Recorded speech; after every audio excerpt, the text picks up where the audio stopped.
బొహీమియన్ grove ఇది చాలామంది పెద్ద పెద్ద వాళ్ళకి ప్రతి సంవత్సరం కలవడానికి ఉపయోగపడే ఒక యాన్యువల్ మీటింగ్ ప్లేస్. ఇక్కడ బొహీమియన్ క్లబ్లో ఎవరైతే ఎలైట్ పీపుల్ ఉన్నారో వాళ్ళందరూ కూడా వచ్చి కలుస్తూ ఉంటారు. ఈ క్లబ్లో ప్రపంచవ్యాప్తంగా ఎంతోమంది పెద్ద పెద్ద వాళ్ళు ఉన్నారు. అంటే పాలిటిక్స్కి చెందిన వాళ్ళు, బిజినెస్ ఫీల్డ్కి చెందిన వాళ్ళు, ఎంటర్టైన్మెంట్కి చెందిన వాళ్ళు, వాళ్ళందరూ కూడా ఈ క్లబ్లో ఉన్నారు. వాళ్ళందరూ కూడా ఈ ప్రాంతానికి వచ్చి రెగ్యులర్గా మీటింగ్స్ అయితే పెట్టుకుంటూ ఉంటారు. అసలు ఏంటి బొహీమియన్ గ్రోవ్? ఇది ఒక ఎక్స్క్లూజివ్ 2700 ఎకరాల ప్రాంతంలో స్ప్రెడ్ అయి ఉన్న క్యాంప్ గ్రౌండ్. అండ్ ఇదంతా కూడా ఒక రెడ్వుడ్ ఫారెస్ట్ నార్థన్ కాలిఫోర్నియాలో ఉంటుంది. అండ్ ప్రతి సంవత్సరం సమ్మర్లో ఈ ప్రాంతంలో మీటింగ్స్ అనేవి జరుగుతూ ఉంటాయి. భూమి మీద ఉన్న మోస్ట్ పవర్ఫుల్ మెన్ అందరూ కూడా ఈ ప్రాంతానికి వచ్చి ఆ మీటింగ్స్లో పార్టిసిపేట్ చేస్తారు. అందులో పొలిటీషియన్స్, బిజినెస్ లీడర్స్, ఆర్టిస్టులు, మనకు తెలిసిన వాళ్ళు ఎంతోమంది ఈ ప్రాంతానికి వచ్చి గ్యాదర్ అవుతూ ఉంటారు. వాళ్ళందరూ చెప్పేది ఏంటంటే కొన్ని వారాల పాటు రిలాక్స్ అవ్వడం కోసం, నెట్వర్క్కి కంప్లీట్గా దూరంగా, ప్రపంచంతో సంబంధం లేకుండా హ్యాపీగా కొన్ని వారాల టైంని ఎంజాయ్ చేయడానికి ఇక్కడికి వస్తామని చెబుతూ ఉంటారు. బట్ ఇక్కడ కొన్ని అన్ఎక్స్పెక్టెడ్ డిస్కషన్స్ జరుగుతూ ఉంటాయి. అంతేకాకుండా కొన్ని వింతైన రిచువల్స్ కూడా జరుగుతూ ఉంటాయి. అండ్ ఆ రిచువల్స్ వెనక కొన్ని హిడెన్ మీనింగ్స్ కూడా ఉన్నాయి. సో ఇలాగ మల్టిపుల్ థింగ్స్ అనేవి ఈ బొహీమియన్ గ్రూవ్లో జరుగుతూ ఉంటాయి. అయితే అక్కడ మీటింగ్లో వాళ్ళు ఏ విషయాలు మాట్లాడుకుంటారు అనే దాని గురించి మాత్రం వాళ్ళు బయటకు చెప్పడానికి ఏమాత్రం ఇష్టపడలేదు. దాన్ని కంప్లీట్గా సీక్రెట్గానే ఉంచేవారు. సో అందువల్ల చాలా రూమర్స్ అనేవి పుట్టుకొచ్చాయి, చాలా కాన్స్పిరసీ థీరీస్ కూడా పుట్టుకొని వచ్చాయి. సో వాటన్నిటి గురించి మాట్లాడుకోవడానికి ముందు ఈ బొహీమియన్ గ్రూవ్కి సంబంధించిన హిస్టరీని, బొహీమియన్ క్లబ్కి సంబంధించిన హిస్టరీని మనం తెలుసుకోవాల్సి ఉంటుంది. ఈ బొహీమియన్ క్లబ్ని 1872 సంవత్సరంలో స్టార్ట్ చేశారు. దీన్ని స్టార్ట్ చేసిన 21 సంవత్సరాల తర్వాత, అంటే 1893 సంవత్సరంలో కాలిఫోర్నియాలోని సొనోమా కౌంటీలో ఉన్న ఈ బొహీమియన్ గ్రోవ్ని వాళ్ళు గుర్తించారు. బేసిక్గా ఇది చాలా అంటే చాలా పెద్ద ప్రాంతం. సో దీన్ని ఒక రెగ్యులర్ మీటింగ్ ప్లేస్గా మార్చుకోవచ్చు. అండ్ ఈ ప్రాంతానికి ఎవరు వచ్చే అవకాశం కూడా ఉండదు. సో అక్కడ ఏం మాట్లాడుకున్నా ఎవరికి తెలియకుండా సీక్రెట్గా ఉంటుంది అనే విషయాన్ని గుర్తించి ఈ ప్రాంతాన్ని చూస్ చేసుకున్నారు. యాక్చువల్గా అంతకుముందు వేరే దగ్గర వీళ్ళ మీటింగ్స్ అయ్యేవి. జూన్ 29, 1878 మొట్టమొదటిసారిగా ఈ ఆర్గనైజేషన్ వాళ్ళు వీళ్ళ యొక్క మొట్టమొదటి సమ్మర్ క్యాంప్ స్టైల్ మీటింగ్ని రెడ్వుడ్స్లోనే ఏర్పాటు చేశారు. అది కాలిఫోర్నియాలోని మ్యారిన్ కౌంటీలో ఉంటుంది. ఇప్పుడు ప్రస్తుతం దాన్ని Samuel P. Taylor state park అని పిలుస్తూ ఉంటారు. హాయ్ ఫ్రెండ్స్, మీరు ఎప్పుడైనా సరే 5,000 రూపాయల ప్రోడక్ట్ 250 రూపాయలకి రావడానికి గమనించారా? లేదు కదా. కానీ అమెజాన్, ఫ్లిప్కార్ట్ లాంటి కంపెనీస్ ఏం చేస్తూ ఉంటాయంటే కొన్ని గోల్డెన్ హవర్స్ టైంలో మెగా డీల్స్ ఇస్తూ ఉంటాయి. ఆ డీల్స్ టైంలో ఒక్కొక్క ప్రోడక్ట్ మీద 90% నుంచి 95% వరకు డిస్కౌంట్ అయితే ఉంటుంది. అయితే ఈ డీల్స్ కోసం మీరు కాన్స్టెంట్గా ఆ యాప్స్ చెక్ చేస్తూ ఉండలేరు కదా. కానీ మీకోసం నేను వాటన్నిటిని కూడా కాన్స్టెంట్గా చెక్ చేస్తూ ఉంటాను. అండ్ దాంట్లో ఎప్పుడు ఏ డీల్ పెట్టినా కూడా ఇమీడియట్గా మీకు ఆ ప్రోడక్ట్ని అయితే షేర్ చేస్తాను. మీరు ఇమీడియట్గా ఆ ప్రోడక్ట్ని పర్చేస్ చేయొచ్చు దాని నుంచే. అండ్ అంతేకాదు కొన్ని ఎక్స్ట్రాడినరీ ప్రొడక్ట్స్ ఉంటాయి, వాటిని మీరు బయట ఎక్కడ కూడా చూడరు. వాటి గురించి కూడా నేను మీకు షేర్ చేస్తాను. మీరు సింపుల్గా చేయాల్సింది ఒకటే, కింద డిస్క్రిప్షన్లో మన టెలిగ్రామ్ ఛానల్ లింక్, మన వాట్సాప్ ఛానల్ లింక్, మన ఇన్స్టా బ్రాడ్కాస్ట్ ఛానల్ లింక్ ఉంటాయి. వీటిలో మీరు ఏ యాప్ ఎక్కువగా వాడతారో ఆ యాప్కి సంబంధించిన లింక్ మీద క్లిక్ చేసి ఆ యాప్లో ఉన్న మన ఛానల్ని ఫాలో అవ్వండి. దాంట్లో రెగ్యులర్గా చాలా ప్రొడక్ట్స్ అయితే మీకు అప్డేట్ అవుతూ ఉంటాయి. అండ్ ఆ ప్రొడక్ట్స్లో మీకు ఏది నచ్చినట్టయితే దాన్ని మీరు కొనుగోలు చేయొచ్చు వెంటనే. సో డిస్క్రిప్షన్లో లింక్స్ ఉన్నాయి, వెంటనే ఫాలో అవ్వండి. సో ఆ మీటింగ్ జరుగుతున్న సిచ్యువేషన్ని అక్కడ చాలామంది నోటీస్ చేస్తున్నారు. సో అక్కడ ఉంటే వాళ్ళ యొక్క డిస్కషన్స్కి, వాళ్ళ యొక్క ప్రైవసీకి భంగం కలుగుతుంది, వాళ్ళ యొక్క సీక్రెట్గా ఉండట్లేదు అని చెప్పి వాళ్ళు ఆ ప్రాంతాన్ని వదిలేసి వేరే ప్రాంతానికి వెళ్ళాలనుకుని ఫైనల్గా ఈ గ్రోవ్ని అయితే చూసుకున్నారు. ఇది బేసిక్గా చాలా అంటే చాలా పెద్ద ప్రాంతం. సో ఎవరు పడితే వాళ్ళు ఈ ప్రాంతానికి రావడానికి కూడా వీలు లేదనమాట. సో అలాగా 1893 సంవత్సరంలో మొత్తం అందరూ కలిసి ఈ ప్రాంతాన్ని అయితే రెంట్కి తీసుకున్నారు. సో అలాగా ఈ బొహీమియన్ గ్రోవ్లో డిస్కషన్స్ అయితే స్టార్ట్ అయ్యాయి. అండ్ 1899 నాటికి వచ్చేసరికి ఈ ప్రాంతంలో చాలా మటుకు ల్యాండ్స్ని వాళ్ళు కొనుగోలు చేశారు. ఆ తర్వాత సంవత్సరాల్లో ఆ క్లబ్లో ఉన్న మిగతా మెంబర్స్ ఏం చేశారంటే ఆ గ్రోవ్ చుట్టుపక్కల చాలా ప్రాంతాలు ఉంటాయి కదా, వాటిని కూడా కొనుగోలు చేసేయడం మొదలుపెట్టారు. సో మెల్లిమెల్లిగా ఆ ప్రాంతం మొత్తాన్ని కూడా వాళ్ళ కంట్రోల్లో తీసుకోవడం మొదలుపెట్టారు.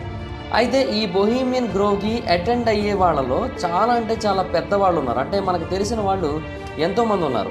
ఈవెన్ ప్రెసిడెంట్స్ కూడా ఉన్నారు. వాళ్ళు కూడా అందులో మెంబర్స్ గానో లేదంటే గెస్ట్లు గానో చేరిన సందర్భాలు ఉన్నాయి. ఇప్పుడు రిచర్డ్ నిక్సన్ కానీ, రొనాల్డ్ రీగన్ కానీ, వీళ్ళిద్దరూ కూడా one of the most notable US political leaders. వీళ్ళు కూడా ఆ ప్రాంతానికైతే వెళ్ళారు, ఆ డిస్కషన్స్లో పార్టిసిపేట్ చేశారు. నిక్సన్ తన యొక్క టేప్స్లో చాలాసార్లు ఈ ప్లేస్ గురించి మెన్షన్ చేశాడు. రీగన్ కూడా ఆ ప్రాంతానికి అటెండ్ అయినట్టుగా చాలా ప్రూఫ్స్ అయితే ఉన్నాయి. ప్రెసిడెంట్ కాకముందు అతను ఆ ప్రాంతానికి అయితే వెళ్ళాడు. ప్రెసిడెంట్ అయిన తర్వాత పెద్దగా వెళ్ళకపోయినప్పటికీ కూడా దాని గురించిన డిస్కషన్స్ అయితే మాత్రం ఆగలేదు. అంతేకాదు చాలామంది పొలిటీషియన్స్, హై ర్యాంకింగ్ అఫీషియల్స్, వీళ్ళందరూ కూడా ఆ ప్రాంతానికి వెళ్ళారు. లైక్ హెన్రీ కిస్సింగర్, ఇతనేమో సెక్రటరీ ఆఫ్ స్టేట్గా పనిచేసిన పర్సన్, అతను కూడా వెళ్ళాడు అక్కడ. అండ్ ఆ తర్వాత బిజినెస్ పీపుల్ కూడా చాలామంది ఆ ప్రాంతానికి అయితే వెళ్తూ ఉంటారు. పెద్ద పెద్ద కార్పొరేషన్స్కి చెందిన వాళ్ళు, బ్యాంక్స్కి చెందిన వాళ్ళు కూడా వెళ్తూ ఉంటారు. లైక్ డేవిడ్ రాక్ఫెల్లర్ కూడా ఆ ప్రాంతానికి రెగ్యులర్గా వెళ్తూ ఉండేవాడు. అండ్ చాలామంది ఆర్టిస్టులు, రైటర్స్, మ్యూజిషియన్స్ వీళ్ళందరూ వెళ్తూ ఉండేవారు. మార్క్ ట్వైన్ అని ఒక ఫేమస్ ఆథర్ ఉన్నాడు, అతను కూడా దీంట్లో ఎర్లీ మెంబర్. అలాగే మనకి అందరికీ కూడా ఆర్నాల్డ్ ష్వార్జ్నెగ్గర్ గురించి తెలిసిందే కదా, చాలా అంటే చాలా పవర్ఫుల్ బాడీ బిల్డర్. సో అతను కూడా అందులో మెంబరే. తర్వాత క్లింట్ ఈస్ట్వుడ్, ఇతను కూడా అందులో మెంబరే. ఇలాగ చాలా అంటే చాలా పెద్ద పెద్ద పేర్లు వినిపిస్తూ ఉంటాయి. కొన్ని అయితే మనం ఇప్పటివరకు వినని పేర్లు కూడా ఉంటాయి. బట్ వాళ్ళందరూ కూడా దీంట్లో చాలా పెద్ద మొత్తంలోనే ఇన్వాల్వ్ అయ్యి ఉన్నారు. అయితే యాక్చువల్గా ఇక్కడికి సంబంధించిన వాళ్ళలో కొంతమంది బయటకు వచ్చి మాట్లాడారు. వాళ్ళందరూ కూడా ఏమని చెప్పారంటే, మేము అక్కడ ఏదో క్యాజువల్గా గ్యాదర్ అవుతాం, జస్ట్ డిస్కస్ చేసుకుంటాం, రిలాక్స్ అవుతాం అంతే అని చెప్పారు. కానీ అసలు నిజం ఏంటి అంటే, అక్కడ కొన్ని భయంకరమైన నిర్ణయాలు కూడా తీసుకున్న సందర్భాలు ఉన్నాయి. ఇప్పుడు 1942 సెప్టెంబర్లో రెండో ప్రపంచ యుద్ధం మధ్యలో ఉన్న టైంలో కొంతమంది highly influential people and highly intelligent people ఆ ప్రాంతంలో గ్యాదర్ అయ్యారు. అండ్ వాళ్ళందరూ కూడా ఒక టాపిక్ గురించి డిస్కస్ చేసుకున్నారు. అండ్ యుద్ధాన్ని ఎలా ముగించాలి, అండ్ వాళ్ళు ఎలా టాప్ పొజిషన్లో ఉండాలి, అమెరికాని మళ్ళీ ఎలా స్ట్రెంగ్తన్ చేయాలి, డిఫెన్సెస్ అన్నిటిని మళ్ళీ నార్మల్ పొజిషన్కి ఎలా తేవాలి, వీటన్నిటి గురించి కూడా కాన్స్టెంట్గా మాట్లాడుకున్నారు. ఆ టైంలో అక్కడికి Ernest Lawrence and J Robert Oppenheimer and ఆ తర్వాత Harvard, Yale presidents and Princeton president వీళ్ళందరూ కూడా వచ్చారు. అండ్ అంతేకాకుండా Standard Oil and General Electric companies యొక్క అధినేతలు కూడా ఆ ప్రాంతానికి వచ్చారు. చాలామంది మిలిటరీ అఫీషియల్స్ కూడా ఆ ప్రాంతానికి వచ్చారు. వాళ్ళందరూ కలిసి ఫైనల్గా తీసుకునే డెసిషన్ ఏంటి అంటే, మన్హట్టన్ ప్రాజెక్ట్ని స్టార్ట్ చేయాలి అని. ఈ మన్హట్టన్ ప్రాజెక్ట్ అంటే ఏంటో మీలో ఆల్రెడీ చాలామంది తెలుసు. ఈ ప్రాజెక్ట్ ద్వారానే 2 అణుబాంబులను తయారు చేశారు, little boy and fat man అని. ఆ రెండింటిని కూడా హిరోషిమా అండ్ నాగసాకిల మీద పడేశారు జపాన్లో. సో దాని కారణంగా చాలా దారుణమైన డ్యామేజెస్ జరిగాయి జాపనీస్ ఫోర్సెస్కి, అట్ ద సేమ్ టైం ల్యాండ్కి కూడా. సో ఇలాంటివి కూడా జరిగాయి దీనివల్ల. అయితే ఈ బొహీమియన్ క్లబ్కి తర్వాత కొన్ని లీగల్ ట్రబుల్స్ కూడా వచ్చాయి. 1978 సంవత్సరంలో మొట్టమొదటిసారిగా దీని మీద ఒక కేసు అయితే ఫైల్ అయింది. అది దేనికోసం అంటే డిస్క్రిమినేషన్ కోసం. ఇందాక నేను చెప్పిన పేర్లను కనుక మీరు విన్నట్టయితే అక్కడ అన్నీ కూడా మగవాళ్ళ పేర్లే ఉన్నాయి. కొంతమంది ఇన్ఫ్లుయెన్షియల్ ఆడవాళ్ళు ఉన్నప్పటికీ కూడా వాళ్ళెవరూ కూడా ఇందులో లేరు. ఎందుకంటే అసలు ఈ క్లబ్లోకి లేడీస్ ఎంట్రీ అనేది లేదు. సో 1978 సంవత్సరంలో ఆ క్లబ్ మీద దీని గురించి డిస్క్రిమినేషన్ కేసు అయితే పడింది. వీళ్ళ మీద కేసు వేసింది California department of fair employment and housing వాళ్ళు.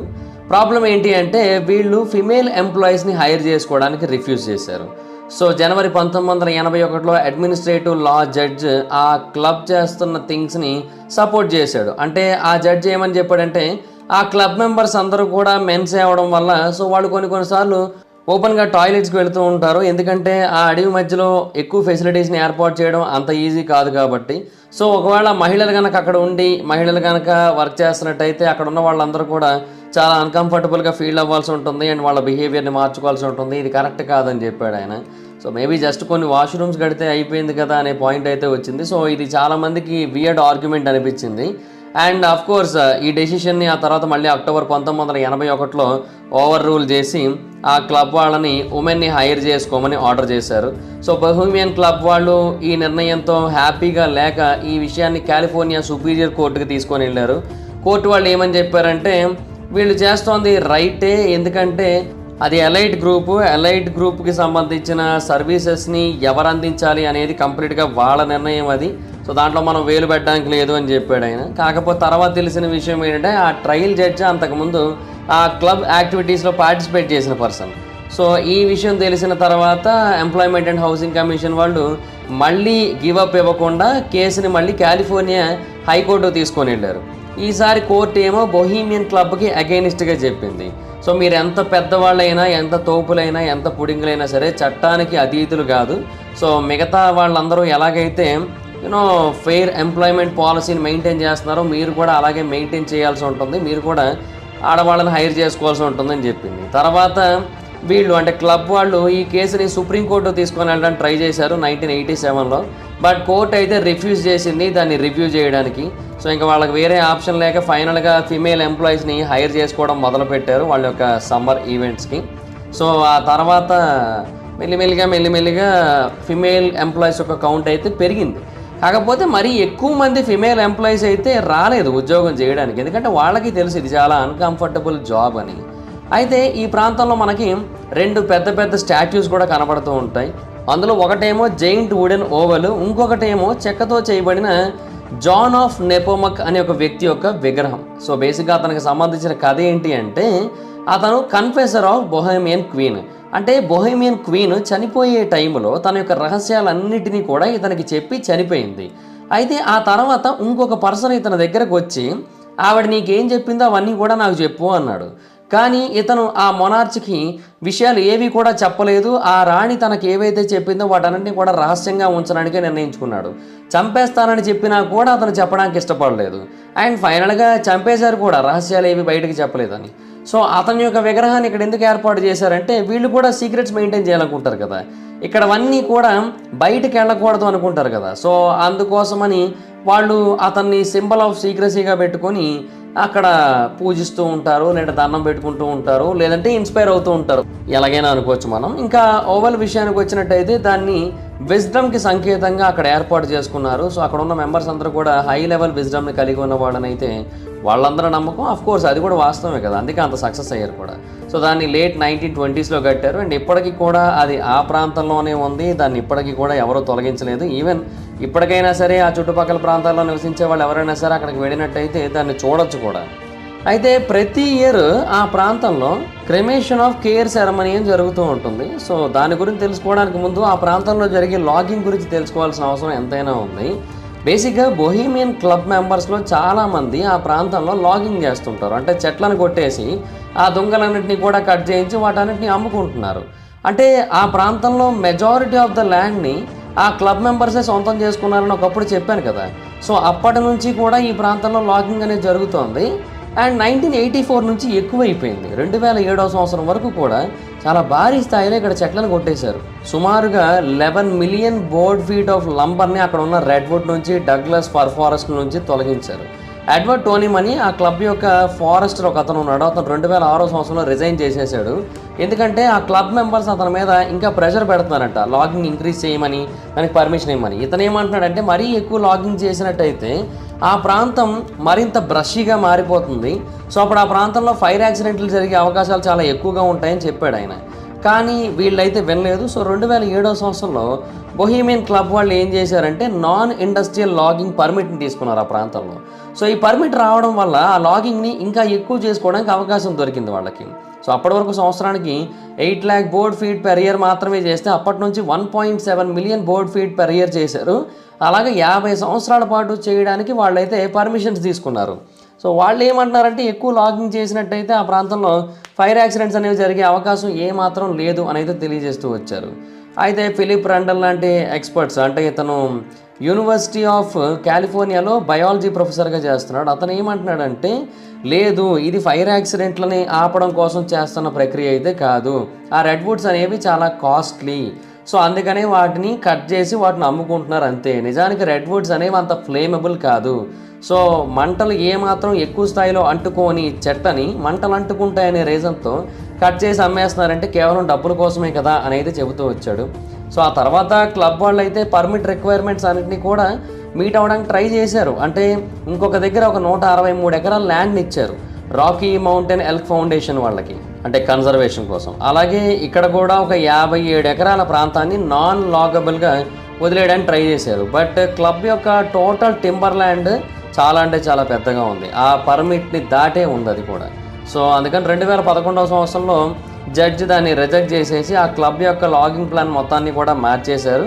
అంటే అప్పట్లో సేరా క్లబ్ వాళ్ళు అలాగే బొహీమియన్ రెడ్వుడ్ రెస్క్యూ క్లబ్ వాళ్ళు కేసు అయితే ఫైల్ చేశారనమాట. సో అప్పుడు జడ్జ్ ఒక కొత్త ప్లాన్ తీసుకొని వచ్చాడు అండ్ కొత్త లాగింగ్ రేట్స్ కూడా తీసుకొని వచ్చాడు. సో అప్పటి నుంచి ఆ క్లబ్ వాళ్ళు అక్కడ లాగింగ్ని అయితే కంప్లీట్గా ఆపేశారు. ఎందుకంటే అది వాళ్ళకి అసలు ఏమాత్రం పర్ఫెక్ట్గా లేదు బిజినెస్ చేయడానికి. సో అందుకే వదిలేశారు దాన్ని. అయితే ఈ క్రిమేషన్ ఆఫ్ కేర్ సెరమనీ అనే దాని గురించి చెప్పే కదా, ఇది మొట్టమొదటిగా 1881వ సంవత్సరంలో జరిగింది. దీన్ని మొదటగా తీసుకొని వచ్చింది జేమ్స్ ఎఫ్ బౌమెన్ అనే ఒక American journalist, poet and co founder of Bohemian Club. ఇతను జార్జ్ టీ బ్రామ్లే అనే ఒక గ్రోవ్ మెంబర్తో కలిసి దీన్ని అయితే తీసుకొని వచ్చాడు. బేసిక్గా ఈ సెరమనీని తీసుకొచ్చిన రీజన్ ఏంటి అంటే, ఒక జోక్ లాగా దాన్ని సెలబ్రేట్ చేసుకోవడం కోసం, అంటే ఒక డ్రామాటిక్ పర్ఫార్మెన్స్ చేస్తారు అక్కడ. అంటే బ్రాహ్మణి ఏం చేస్తారంటే ఒక పెద్ద ప్రీస్ట్ లాగా అక్కడ యాక్ట్ చేస్తాడు, అతనేమో ఒక స్పిరిట్ని సమాధి చేసినట్టుగా మనకి చూపిస్తాడు అనమాట. సో ఇదంతా కూడా ఏదో సరదాగా చేద్దాం అన్నట్టుగా వాళ్ళు స్టార్ట్ చేశారు. బట్ తర్వాత ఏమైపోయిందంటే ఈ సెరమనీ ఒక రిచువల్గా మారిపోయింది. 1931 నాటికి వచ్చేసరికి ఆ ప్రాంతంలో ఒక నిర్ణయం తీసుకున్నారు. ప్రతి సంవత్సరం మనం ఇక్కడ మీట్ అవ్వడానికి వచ్చిన మొదటి రోజు మనం ఈ రిచువల్ని చేయాల్సిందే అని నమ్ముతూ ఉంటారనమాట. అంటే చాలామంది ఏమని నమ్మారంటే ఆ ప్రాంతంలో ఏవో డీమన్స్ ఉన్నాయి, ఏవో డెవిల్స్ ఉన్నాయి, వాటన్నిటిని కూడా మనం శాంతింపజేయాలి అంటే ఇటువంటి ఒక రిచువల్ని మనం చేపట్టాల్సి ఉంటుంది అని అయితే వాళ్ళు నమ్మడం మొదలుపెట్టారు. అండ్ అదంతా 2 వారాల పాటు వాళ్ళు అక్కడే ఉంటారు, చాలా డిస్కషన్స్ చేస్తారు, చాలా డెసిషన్స్ తీసుకుంటారు కదా. వాటిలో కూడా సక్సెస్ రావాలి అంటే ఈ రిచువల్ చేయాలి అని అయితే వాళ్ళు నమ్మడం మొదలుపెట్టారు.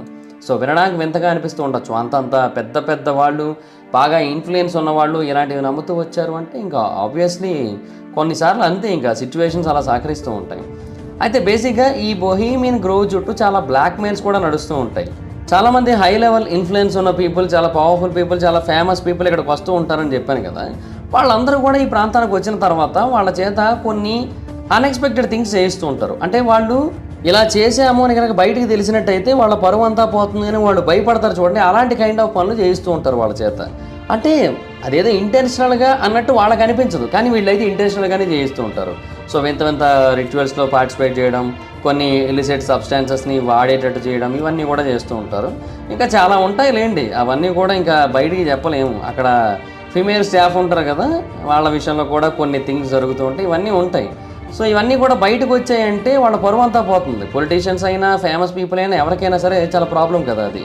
సో అందుకని వీళ్ళందరూ కూడా ఇవి బయటకు రాకూడదు అనుకుంటారు. ఈ బొహీమియన్ క్లబ్ వాళ్ళు ఏం చేస్తారంటే ముందు వాళ్ళని నార్మల్గా ఇన్వైట్ చేసినట్టే చేసి వాళ్ళతో ఇవన్నీ చేయించి ఆ తర్వాత ఈ క్లబ్ యొక్క ఎజెండాస్ అన్నీ కూడా వాళ్ళ చేత ఫుల్ఫిల్ చేయించుకోవడానికి ట్రై చేస్తూ ఉంటారు. ఇన్ఫ్యాక్ట్ వాళ్ళు కనుక ఫుల్ఫిల్ చేయకపోయినట్టయితే ఈ సీక్రెట్లు అన్నీ కూడా బయటికి చెప్పేస్తాం, సో జాగ్రత్తగా ఉండండి మాతో అని అయితే వాళ్ళు బెదిరిస్తూ ఉంటారు. సో ఇలాంటి బ్లాక్మెయిల్ కైండ్ ఆఫ్ థింగ్స్ కూడా ఆ క్లబ్ విషయంలో చాలా ఎక్కువగా జరుగుతూ ఉంటాయి. అండ్ ఇప్పుడు బేసిక్గా బొహీమియన్ క్లబ్లో చాలా థింగ్స్ జరుగుతాయనే విషయం మనకు తెలిసింది. అయితే వాళ్ళందరి యొక్క మేజర్ ఇంటెన్షన్ ఏంటో తెలుసా? వాళ్ళు ఒక సీక్రెట్ సొసైటీ కదా, వీళ్ళందరూ కలిసి ఒక న్యూ వరల్డ్ ఆర్డర్ని క్రియేట్ చేయాలనుకుంటున్నారు. అంటే వన్ గవర్నమెంట్ని క్రియేట్ చేయాలనుకుంటున్నారు. బేసిక్గా వీళ్ళందరూ కూడా అమెరికా యొక్క richest and most influential individuals. So వీళ్ళందరూ ఒక చోట ఎందుకు చేరుతారంటే ఇలాంటి వాటి కోసమే. బేసిక్గా వీళ్ళందరి యొక్క పాయింట్ ఏంటి అంటే ప్రపంచాన్ని మనమే కంట్రోల్ చేయాలి, ఒకటే గవర్నమెంట్ ఉండాలి ప్రపంచం మొత్తానికి కూడా. అండ్ ఆ టైంలో మనం ఏది చెప్తే అది, ఎలా చెప్తే అలాగా, ఇలాగే ఉండాలనుకుంటూ ఉంటారు. సో అందుకే presidents, politicians, authors, celebrities, business tycoons, big oil and big electricity people వీళ్ళందరూ అక్కడికి వస్తూ ఉంటారు. యాక్చువల్గా వీళ్ళందరూ కూడా ప్రపంచాన్ని కంట్రోల్ చేయాలనుకుంటారు అని మనం అనుకుంటాం, కానీ యాక్చువల్గా వాళ్ళు ఆల్రెడీ కంట్రోల్ చేస్తున్నారు కూడా.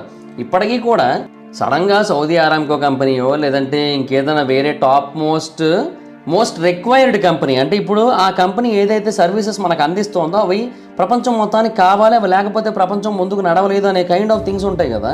అలాంటి కంపెనీ ఏదైనా సరే ముందుకు వచ్చి మేము ఈ రోజు నుంచి మా సర్వీసెస్ని 1 సంవత్సరం పాటు ఆపేయాలనుకుంటున్నాము, మా సర్వీసెస్ని మీకు అందించాం అన్నారు అనుకుందాం. ఇప్పుడు సౌదీ అరామ్కో ఏదైతే మనకి ఆయిల్ని అందిస్తుందో ఆ ఆయిల్ కనుక ఆ కంపెనీ డెలివరీ చేయకపోయినట్టయితే చాలా దేశాల్లో పెట్రోల్ రేట్లు, డీజిల్ రేట్లు ఐదర్ పెరిగిపోతాయి, రెండోది అసలు దొరకపోయే అవకాశాలు కూడా ఉంటాయి.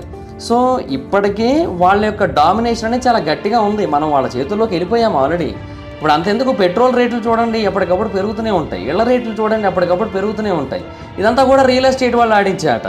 సో అలాగే దేనికి దానికి లింక్ అనేది ఉంది అండ్ ఆల్రెడీ వాళ్ళు మనల్ని కంట్రోల్ చేస్తూనే ఉన్నారు కూడా.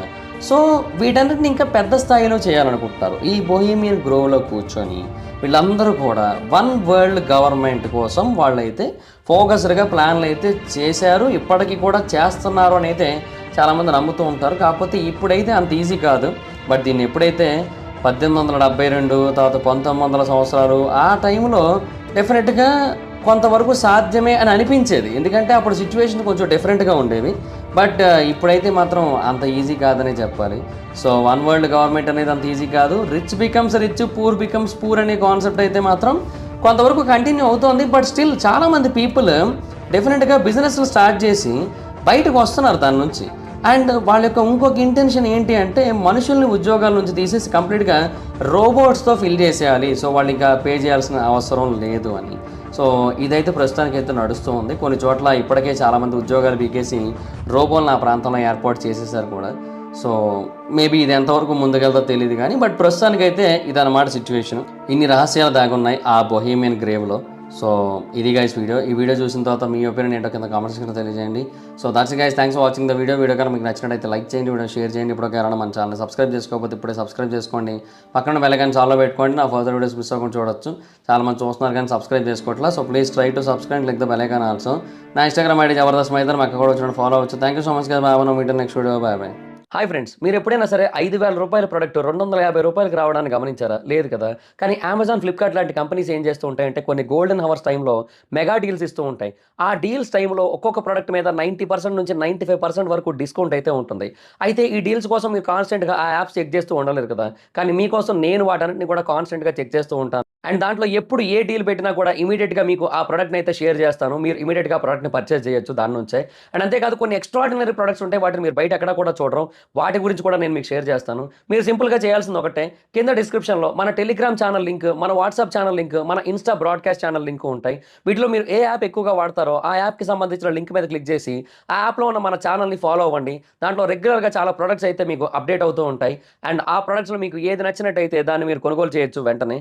సో డిస్క్రిప్షన్లో లింక్స్ ఉన్నాయి, వెంటనే ఫాలో అవ్వండి.